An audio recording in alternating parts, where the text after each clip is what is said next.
নমস্কার, আমি সাগ্নিক। আজকে যে কবিতাটা আবৃত্তি করে শোনাবো তোমাদের, সেই কবিতাটির নাম পথিক। এই কবিতাটি একটি স্বরচিত কবিতা, আশা করি তোমাদের ভালো লাগবে। পথিক। পথিক, তুমি পথ ধরে চলেছ অবিরাম, কোন গন্তব্যের আশায়, যা আজও অজানা। তোমার উৎস কোথায়, গন্তব্যই বা কোথায়?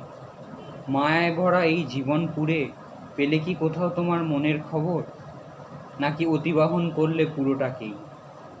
পথিক, তোমার পথে কত বাধা, কত বিপদ, কেউ কি জানল তার খবর, নাকি কালের সাথে অগ্রসর হলে নিরন্তর?